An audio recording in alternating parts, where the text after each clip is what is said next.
Hola amigos, bienvenidos a Editorialmente, un espacio universitario para platicar con nuestros autores, nuestros investigadores y desde luego para comentar con ellos sobre el resultado de sus trabajos vertidos en los libros.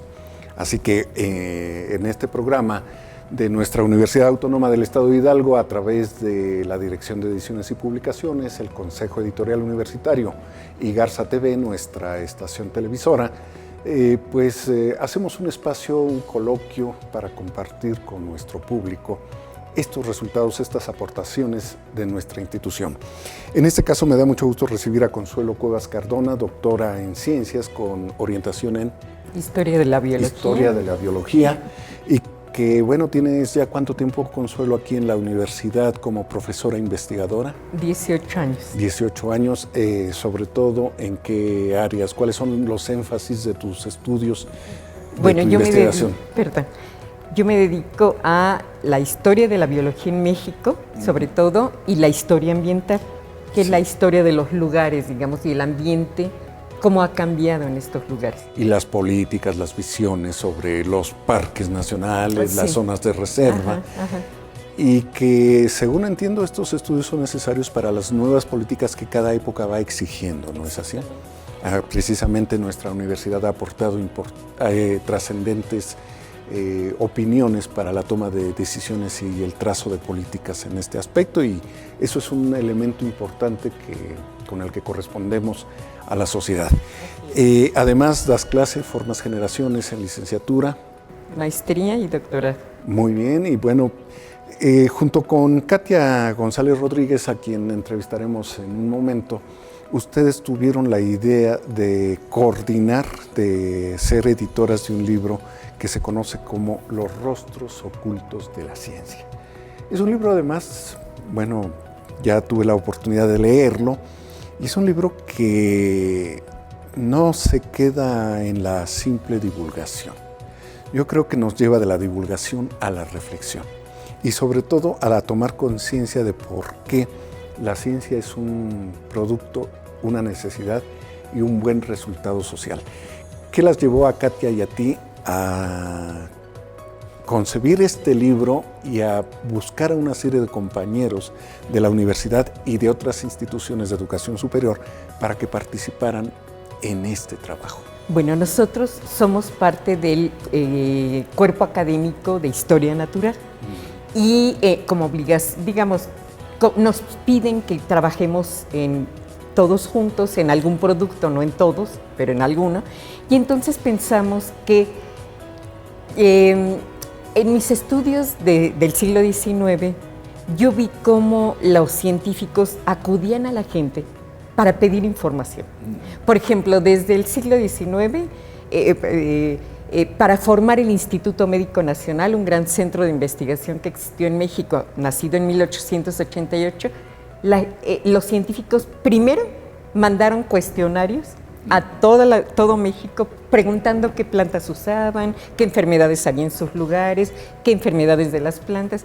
Entonces yo dije, pensamos como cuerpo académico que esto también ocurre en la actualidad. Claro. Entonces, esa fue la idea, y entonces todos somos un cuerpo formado por paleontólogos, etnobiólogos, y yo como historiadora, decidimos que era un buen tema para desarrollar, porque además la ciencia es muy compleja. La ciencia, a veces se desconoce la participación que tiene la gente, no a veces, muchas veces se desconoce la participación de la gente común que apoya a los científicos. Claro. Y nuestra intención fue justamente decir, esos rostros que están ocultos, darles luz, dar los nombres, cuando reconocimiento, para que se sepa que, la ciencia, como tú lo mencionaste, es un producto social. Claro, pero además algo interesante en la introducción es cuando nos hablas de alguien un poco anterior y que también nos define la participación. Si no la define, sí la menciona y la hace evidente, la participación de estos rostros ocultos. Fray Bernardino de Sahagún.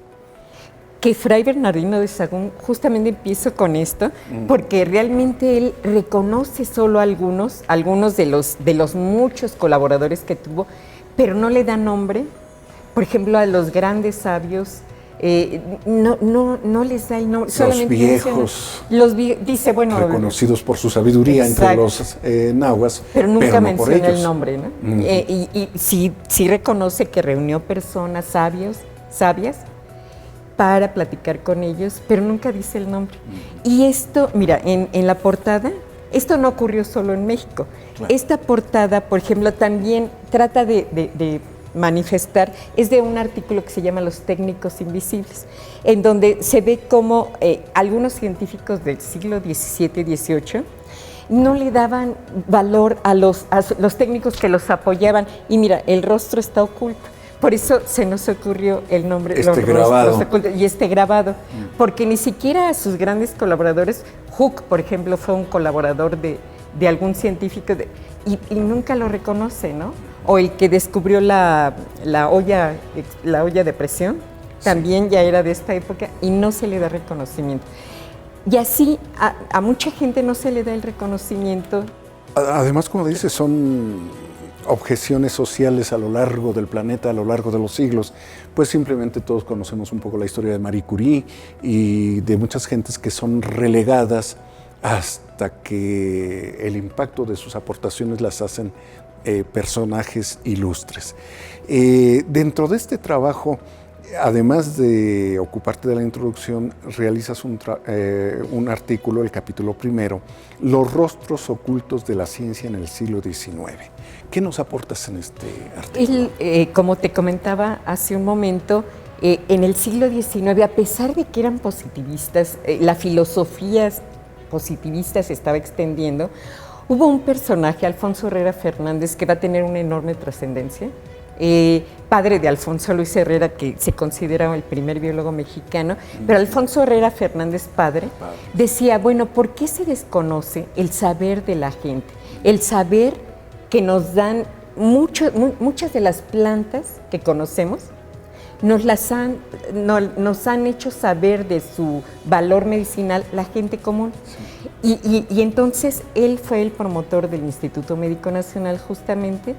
Y entonces, para iniciar los trabajos de esta institución, se enviaron miles de cuestionarios para preguntar a la gente qué plantas medicinales se usaban. Pero además, otro ejemplo. En el siglo XIX hubo una gran plaga de langostas que duró varios años, como 8 años, como de 1884 a finales de esa década. Y entonces los científicos que iban a estudiar al sureste, porque sobre todo en el sureste fue la plaga, le preguntaban a la gente, y bueno, ¿y desde cuándo está la plaga? ¿Cómo ataca? ¿Qué es lo que come? ¿Qué plantas ataca? Recurrían a la gente y después también ellos hacían observaciones, pero después reunían toda la información para escribir sus textos, ¿no? Claro, no sabemos el nombre de estas personas, solo de algunas. Por ejemplo, hay algún hacendado que sí trabajó y escribió telegrafistas también. Bueno, todos estos rostros se dan a conocer aquí. Recordemos, eso es muy importante, inclusive nuestra universidad tuvo uno de los primeros, si no es que el primer telégrafo y el primer observatorio, el más importante hasta la fecha, el observatorio meteorológico, porque a partir de estas observaciones y mediante el telégrafo se comunicaban estas noticias, estas observaciones. Y no solo eso, los telegrafistas hacían observaciones en campo. Claro. Interesante. Ahora, esto lo dicen ustedes y además, bueno, toda esta cuestión que podríamos hablar de la etnobiología o etnobotánica, en fin, y disciplinas similares, aparece a lo largo de todos los 8 capítulos que ustedes incorporan en este libro. Respecto a la botánica, porque tienen de paleontología, ya nos hablará Katia de ello, pero respecto a la botánica, encuentro por allí un trabajo de Teresa Pulido, encuentro que ella nos está hablando también de una serie de aportaciones que ocurren en la selva maya. Sí, ella y otra ecóloga fueron a hacer trabajos de campo a la selva maya y platica en el artículo que se les no sabían cómo es que la gente demarcaba muy bien el territorio y sabía de los cambios sucesionales de vegetación que había habido a lo largo de mucho tiempo. Y entonces recurrieron a la gente y la gente les hizo ver, bueno, les mostró que hacían unas observaciones muy detenidas de la vegetación que les aportaron a ellas mucho conocimiento para entender estos procesos ecológicos. Sí.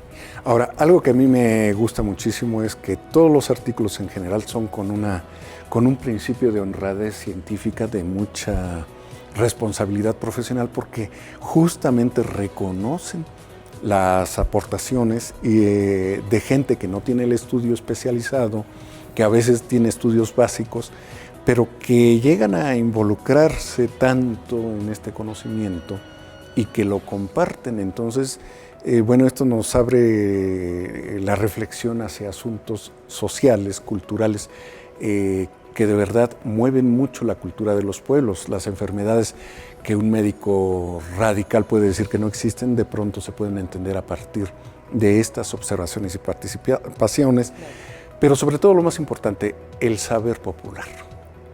¿Cómo impacta el saber popular en un científico del siglo XXI?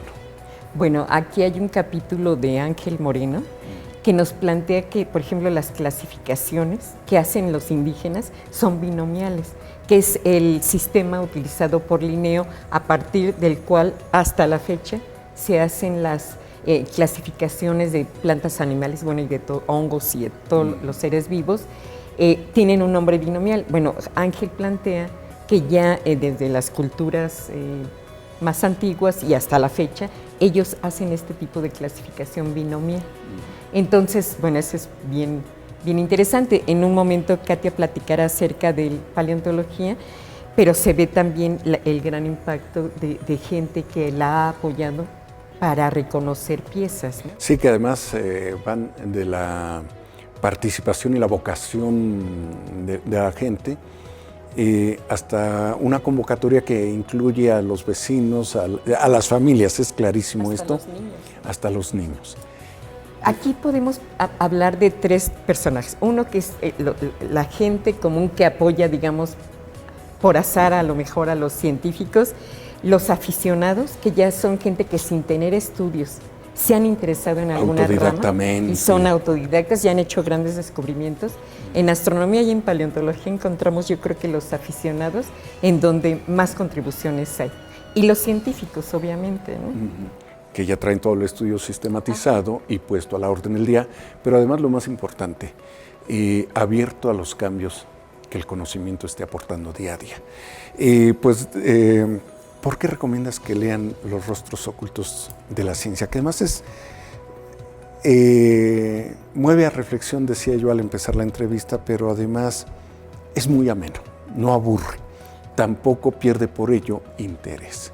La ciencia no tiene por qué ser oscura ni intrincada, y ustedes aquí están haciendo un planteamiento sociocientífico, podría yo decirlo, donde nos hacen pensar en las aportaciones de este conocimiento. ¿Por qué recomendarías que lo lea la gente? Porque yo creo que es una manera de desmitificar también el concepto de ciencia, que a veces se tiene así como que es algo lejano, y que sin embargo está cerca de nosotros, es un producto social, y bueno, es un área del conocimiento que no es la única, pero es un área que ha enriquecido mucho a la humanidad, y este libro nos permite saber más acerca de la ciencia misma, ¿no? Bueno, pues Consuelo, te agradecemos muchísimo esta participación. Muchas gracias. Vamos a seguir hablando de Los rostros ocultos de la ciencia enseguida con Katia Rodríguez, la otra editora de este libro, y a seguirlo invitando para que se acerque a Carácter Librería UH en el pabellón universitario y adquiera y lea este libro. Y además que lo comparta, regálelo. Es un buen regalo de cumpleaños, se lo aseguro. Volvemos enseguida. Pues amigos, regresamos aquí a Editorialmente comentando sobre Los rostros ocultos de la ciencia, pero en esta segunda parte vamos a platicar con Katia González Rodríguez. Katia es doctora en ciencias con orientación en paleontología. En paleontología, nada más. ¿Qué es la paleontología, Katia? Bueno, la paleontología se encarga del estudio de los restos de organismos que vivieron en el pasado, que les llamamos fósiles, que tendrán una antigüedad mínima de 10.000 años. Sí. Y yo me dedico a estudiar fósiles, pero en particular peces. Y peces de una edad que se llama Cretácico de aproximadamente 100 millones de años. Ligera edad. Ligera edad. Para mí es poco tiempo. Efectivamente. Es interesante esto cuando he platicado con algunos amigos paleontólogos de este equipo de trabajo en el que tú estás. Manejan estas cifras de años con una dimensión distinta a la que tiene uno. Uno que se ha dedicado a otro tipo de trabajo, la literatura, la sociología a veces, la antropología o la historia, donde los tiempos son más cortos, más cercanos. Y eso es interesante, la diferente manera de enfocar los tiempos. Katia, tú estás aquí en la Universidad Autónoma del Estado de Hidalgo, en el Laboratorio Museo de Paleontología, además das clase en la licenciatura, en la maestría y el doctorado de Biología, participas en la organización de los posgrados, no tienes tiempo y sin embargo te metiste a coordinar como editora con Consuelo Cuevas un libro que se llama Los rostros ocultos de la ciencia.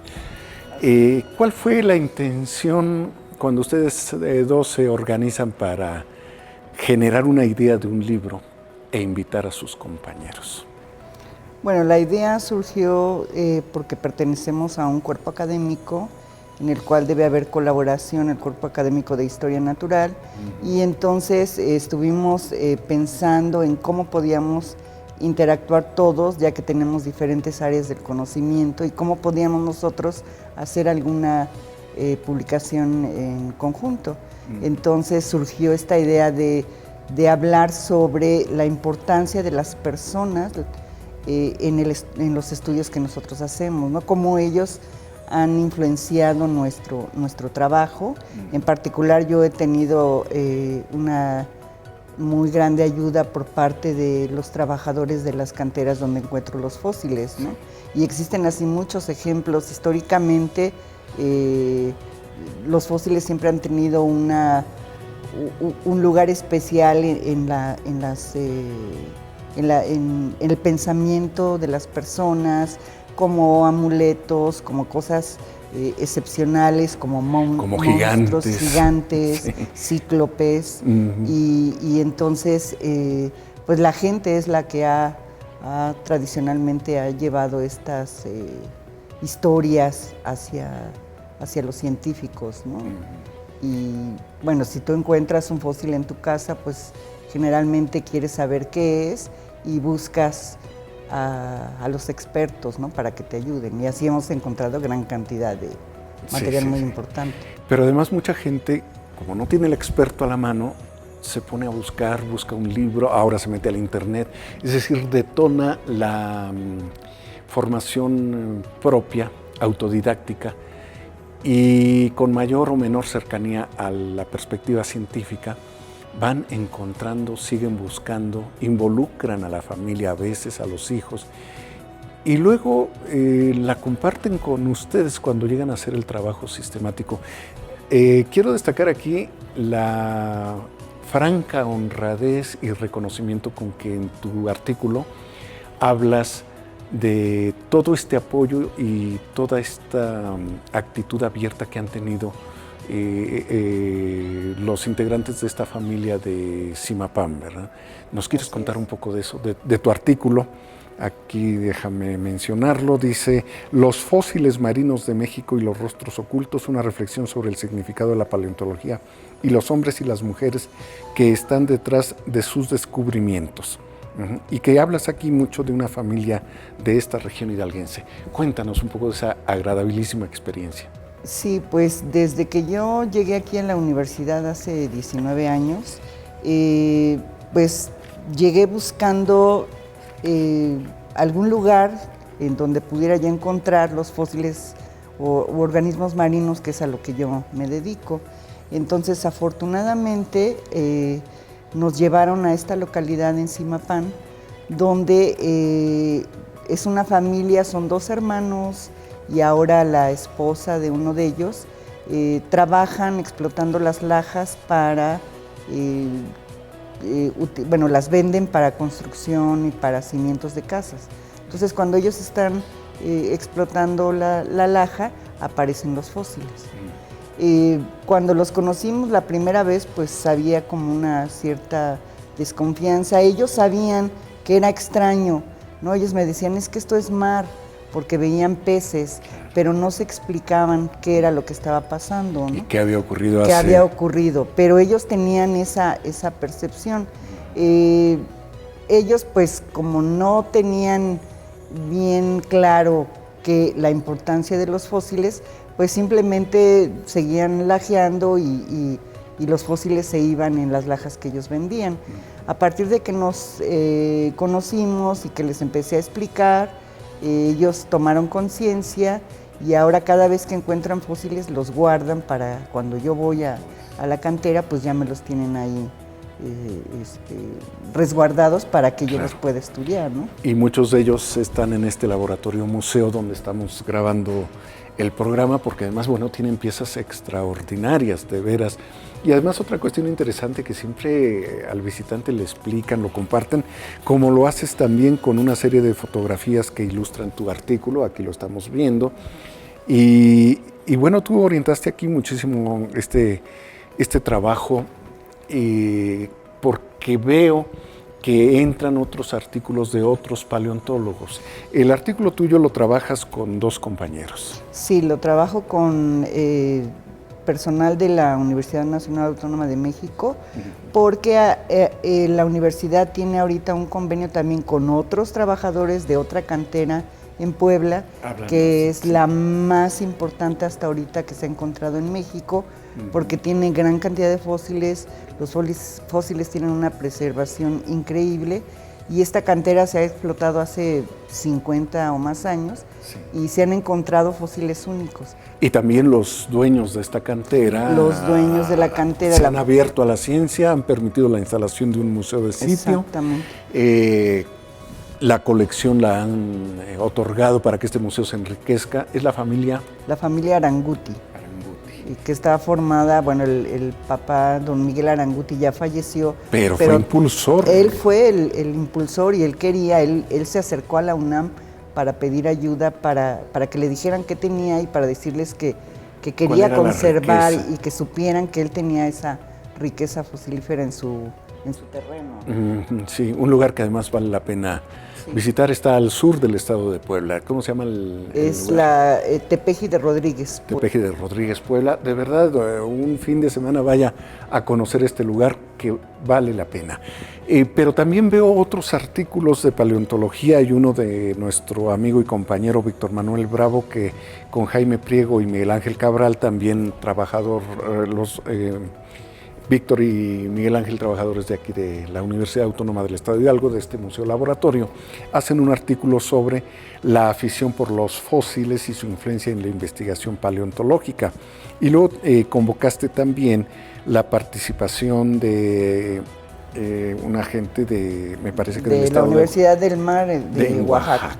Coméntanos estos 2 artículos rápidamente. Sí, bueno, en el caso de la invitación que se hizo a los paleontólogos de la Universidad del Mar es porque, bueno, el gremio nos conocemos. Sí, saben de sus aventuras. Sabemos lo que estamos haciendo cada uno y ellos también han descubierto fósiles muy importantes en localidades de Oaxaca. Esas son más jóvenes, tienen unos 50 millones de años, 15 millones de años, digo, más jóvenes así. No, cuando lo dices así, yo me siento muy reconfortado. Y entonces ellos con mucho gusto participaron y hablan sobre la importancia de las personas en Oaxaca, que también al encontrar estos fósiles se ven sorprendidos y entonces les han ayudado a conservar el patrimonio, ¿no? Sí.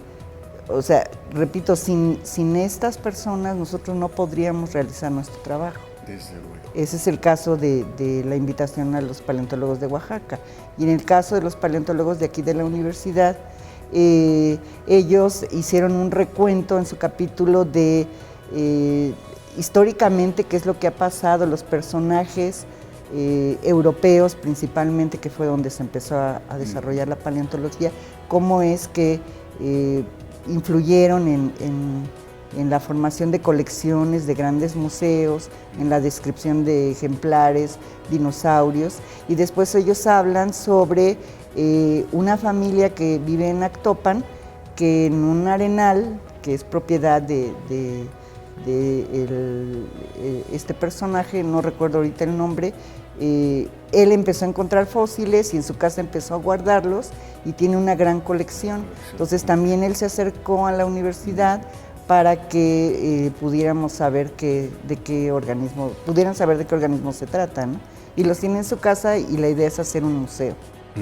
Pues estupendo, de verdad, porque además yo veo que los paleontólogos, bueno, tienen un gusto, una afición, una atención especial, una capacidad de concentración, porque son horas observando el fósil, observándolo en el microscopio a veces, metiéndose a revistas, asistiendo a congresos, en el laboratorio, en el campo y desde luego en el aula de clases, formando gente. Katia, ¿por qué recomiendas que la gente lea Los rostros ocultos de la ciencia? Que es muy ameno, se lo decía a Consuelo, te lo digo a ti, es un libro ameno, es un libro para compartir, no es un libro que nos cause rechazo.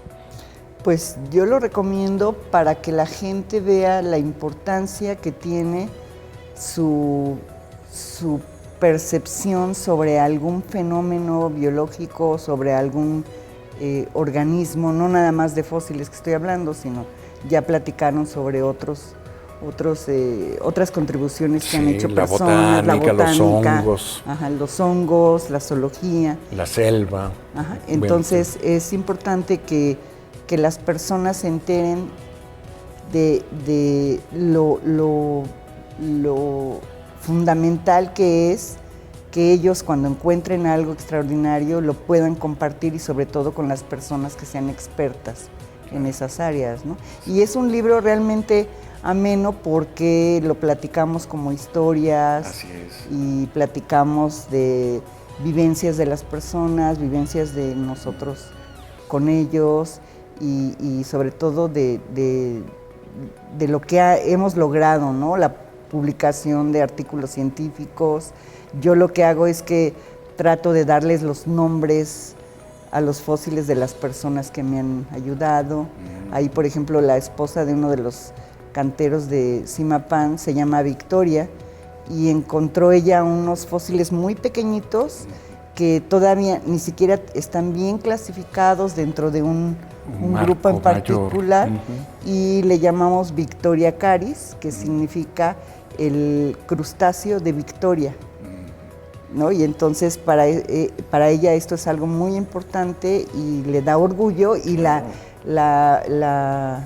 ayuda a que siga buscando más fósiles, ¿no? La motiva para que siga buscando. Y además, mira, a mí la lectura de este libro también me llevó a pensar en lo siguiente. Aunque yo profesionalmente me dedique a otras cuestiones, eso no evita ni debe evitar que yo camine por la vida observando la vida misma. En este caso, refiriéndose a la ciencia de los seres vivos, aunque sean fósiles. Katia, muchísimas gracias por esta participación. Gracias a usted que nos ha seguido en Editorialmente. Hoy hablamos de los rostros ocultos de la ciencia.